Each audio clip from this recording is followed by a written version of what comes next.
Yes, mga kaludi, ang muling pagbabalik ni Kaludi sa ating paggugupit, Yudes Barbershop. Matagal ko na rin napabayaan itong aking page. Halos 2 taon na, sayang. So yun na nga, mapunta tayo dito sa aking ginugupitan. Ito isang kaibigan dito sa aming lugar, isa siyang mangingisda. Lagi siyang nasa laot kaya humaba yung bungot. Shout out sa iyo, Karuli. Mabuhay ka, gumuwapo ka hanggang gusto mo. Ang request niyang gupit ay yung babagay lang daw sa kanya. Yung isang sekseng isda, yung mabibiktima niya. So dito na nga, sa unang magbabawas muna tayo ng kapal at haba ng kanyang buhok. Niratrat ko agad, buong palibot. Sabay rekta na agad, naka-open lever yan. Mahirap talaga pag walang cameraman. So habang nagugupit, kwentuhan, para hindi naman mabuboring yung ating ginugupitan. So bali ginagawa ko dyan, 0, open, close. Paulit-ulit lang hanggang sa makuha yung blending. Tamang hangod lang din yung kailangan. Kontrolado dapat yung kamay. Yung kamay na masarap at hindi nakakaumay. Ano yun? Paki-explain nga? Ganito kasi yun. Pagkatapos mong galawin, sabay mong lilinisan. Pupunasan upang hindi madungis tingnan.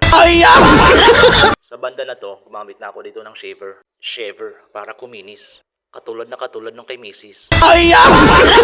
Ay, may ganon. So ito na nga, medyo malapit na tayong matapos. Siguro mga 5 oras pa, ang tagal naman. Yun mga kalodi, overcome naman tayo. Buong paikot upang matanggal natin yung mga sobrang buhok. Oo nga, katulad kagabi, nanonood. Gamit tayo dito ngayon ng number 1 clipper guard. Pagtanggal ng mga dark spots, medyo makakapal na lumalayo sa blending. Kita nyo ba? Pasensya na mga kalodi, makikita nyo rin tumamaya yung ating outcome. Katulad nung kagabi, yung lumabas yung cam. Yung ating ginugupitan, si Karuli, tingin ng tingin sa camera. Kilala mo pa ba? Nakikita na niya siguro yung pagkakaiba. Siguro nababayot na sa sarili niya. 0.5 yung last na gamit natin dyan. At sabay pagpag sa ating kapaligiran. At pagkatapos dyan, gumamit na tayo dyan ng thinning scissor sa buong palibot. At matanggal natin dyan ang kakapalan ng buhok. Katulad ng kanyang bungot.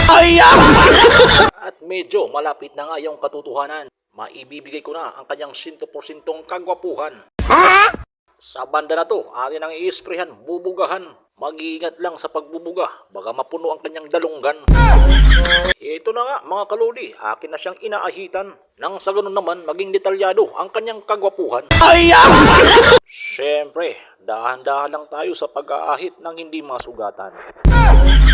Abay siyempre, expert tayo dyan. Ito na nga ang ating pinakaabangan, ang before and after mga kaibigan. Sa halagang 70 pesos mo, swak sa bulsa, wala kang pagsisisihan, biglang gwapo, biglang tao.